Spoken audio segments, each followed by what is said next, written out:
అందరికీ నమస్తే. VTV voice for the political ఛానల్‌కు స్వాగతం. ప్రస్తుతం మనతో అజయ్ గారు ఉన్నారు. డైరెక్టర్ అజయ్. ఆయనతో మాట్లాడదాం. నమస్తే సార్. నమస్తే మేడం. సార్ రీసెంట్‌గానే ఏఆర్ రెహమాన్ చేసిన కామెంట్స్ పెద్ద దుమారమే రేపుతున్నాయి. అంటే హిందీ ఇండస్ట్రీలో అంటే బాలీవుడ్‌లో 8 సంవత్సరాల నుంచి అవకాశాలు లేవు. అది మతం వల్లే కావచ్చు అని చెప్పేసి కొన్ని వ్యాఖ్యలు చేశారు ఒక ఇంటర్వ్యూలో. ప్రస్తుతం అవి చాలా దుమారం రేపుతున్నాయి. దీని గురించి మీరేమంటారసలు?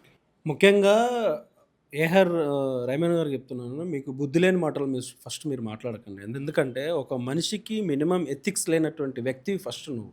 ఎందుకంటే ఫర్ ఎగ్జాంపుల్ చెప్తున్నా, మీరు మీ మదర్‌కి జన్మించారు. మీకు మమ్మీ ఉంటుంది. నేను mummy and I'm sorry brothers అని మీరు ఏమనుకోవద్దు. నేను సారీ చెప్తున్నాను ముందే. ఎందుకంటే రేపు తల్లిని గూడంగా మార్చేటువంటి వ్యక్తిత్వం ఉన్నటువంటి ఏఆర్ రెహమాన్ గారు మీకు ఫస్ట్ బుద్ధి లేదు.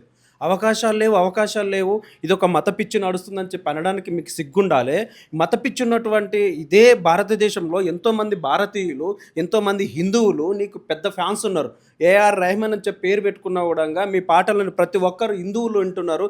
క్రిస్టియన్స్, జైనులు, అన్ని మతస్థులు మీ సాంగ్స్ వింటున్నప్పుడు ఆ రోజు లేని మతం ఈరోజు ఎలా వచ్చిందా అని మీరు అనడానికి సిగ్గుండాలి. ఎందుకు చెప్తున్నా, ఇదే బాలీవుడ్లో షారుఖ్ ఖాన్ కావచ్చు, అమీర్ ఖాన్ కావచ్చు, ఎంతమంది ముస్లిమ్స్ ఉన్నారు హీరోలుగా. ఆ ముస్లిం సినిమాలకు హిందూ ఫ్యాన్స్ లేరా?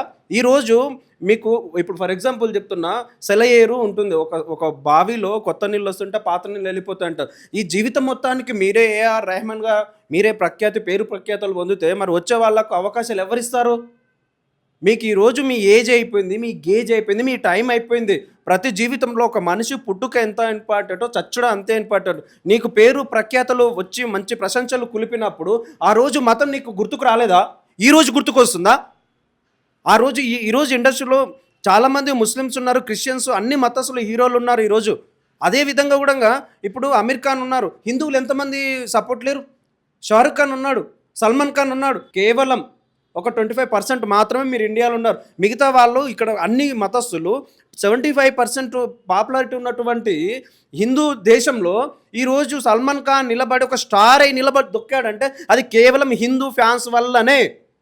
ఈరోజు మీరు కొత్తగా మీరు ఇప్పటి వరకు తిన్నంత కాలం తిని బాగా పెంచేశారు. ఒళ్ళు బద్ధకమైపోయి మీ వర్క్ స్టైల్ నచ్చక ఒక డైరెక్టర్ డిపార్ట్మెంట్ కావచ్చు, ఒక ప్రొడ్యూసర్లు కావచ్చు, మీ వర్క్ని పాత స్టైల్లో తీసుకెళ్తున్నారు. కాబట్టి మిమ్మల్ని పక్కకెట్టి కొత్త టెక్నీషియన్కు కొత్త అవకాశాలు ఇస్తూ కొత్త వాళ్ళకి సపోర్ట్ చేస్తూ తీసుకున్నందువల్ల మీకు అవకాశాలు కలిగిపోతున్నాయి. మతం వల్ల నేను నష్టం చేస్తున్నారు, నాకు అవకాశం ఇవ్వడానికి సిగ్గనిపించట్లేదా ఏఆర్ రెహమాన్ గారు? మీకు తిన్నంత వరకు బాగా తిన్నావు. తిన్నప్పుడు నీకు ఏ మతం గుర్తుకు రాలేదు, హిందువులు గుర్తుకు రాలేదు, ముస్లిం గుర్తుకు రాలేదు, ఏ కులం మీకు గుర్తుకు రాలేదు. ఈరోజు తిని బాగా ఒళ్ళు వచ్చేసిన తర్వాత ఇప్పుడు తిన్న తిండిని అరిగించుకోవడానికి చేతగాక ఇప్పుడు మతం మూసుకున్నది కొత్త మాఫియాలో తయారవుతున్నారా? లేకపోతే మీరు కూడా ఏమైనా పాకిస్తాన్కి ఇట్లా అమ్మడపోయారా?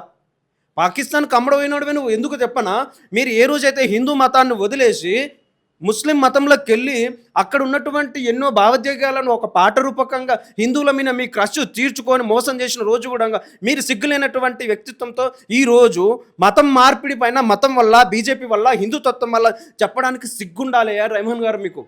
ఎందుకంటే ఈరోజు ఏఆర్ రెహమాన్ అని చెప్పి ఒక ముస్లింలకు మీరు మారినటువంటి సందర్భంలో కూడా మీ పాటలని మీకు ఈరోజు పాపులారిటీ రావడానికి అది కేవలం హిందుతత్వంలో ఉన్నటువంటి హిందూ మూర్ఖులే నిన్ను సపోర్ట్ చేయడం మా హిందువుల సిగ్గుచేటని నేను చెప్తున్నాను.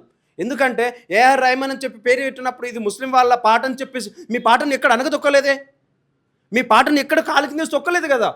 మీ సినిమాని ఏ ఒక్కరోజు కూడా మీరు చేసిన బ్యాక్గ్రౌండ్ స్కోర్ కావచ్చు, ప్రతి పాటను కూడా ఆదరించి మిమ్మల్ని ఈరోజు ఈ స్థాయికి తీసుకొచ్చినటువంటి ఎవరెస్ట్ శిఖరానికి ఎక్కించినటువంటి మతస్థులే హిందూ మతస్థులు. అలాంటి ప్రేమ, అనురాగం, జాలి, కరుణ, దయ ఇలాంటి ఫీలింగ్స్తో ఆప్యాయత కలిగినటువంటి హిందువులను ఇట్లా మీరు కించపరిస్తే నిజంగా నీ నోటు ఉంటూ వచ్చినట్టు 8 సంవత్సరాలు నీకు అవకాశం రాకుండా ఇంట్లో ఉన్నట్లయితే అది నిజమే అయితే 80 సంవత్సరాలు కూడా జీవితంలో తెలుగు ఇండస్ట్రీకి కాకపోవచ్చు, బాలీవుడ్ కావచ్చు, ఇండియాలో ఉన్నటువంటి ఏ లాంగ్వేజ్ కూడా మీరు అనర్హులుగా తొక్కేయబడతారు. ఇది గుర్తుపెట్టుకోండి. సో సార్, యాక్చువల్గా మీరు డైరెక్టర్ కదా, మరి మీ సినిమాలో ఏఆర్ రెహమాన్కి అవకాశం ఇచ్చే అవకాశం ఉందా? నేను ఖచ్చితంగా ఇవ్వనండి. ఎందుకు అంటే అన్నం తిన్న తర్వాత కూడా తిన్న అన్నంలో కూడా మట్టేసి ఇలాంటి మూర్ఖుడికి నేను అవకాశం ఇవ్వను. ఎందుకు ఇవ్వను అంటే ఇప్పుడు ఈరోజు ఈయనకు అవకాశాలు ఇచ్చి పాపులారిటీ నిలబెట్టినటువంటి ప్రతి డైరెక్టర్లు హిందువులే, ప్రొడ్యూసర్స్ హిందువులే, హీరోలు కూడా హిందువులే. కానీ ఇక్కడ ఒకటి ఉందండి, మన హిందువులకు సిగ్గులేం చేయటం అని చెప్తున్నాను. డైరెక్టర్లు హిందువులే, ప్రొడ్యూసర్లు హిందువులే, హీరోలు మాత్రం ముస్లిమ్స్. సిగ్గుండాలి ఫస్ట్. హీరోలు మాత్రం ముస్లిమ్స్. అలా ఏఆర్ రెహమాన్ కూడా ఒక ముస్లిం, కన్వర్టెడ్ ముస్లిం.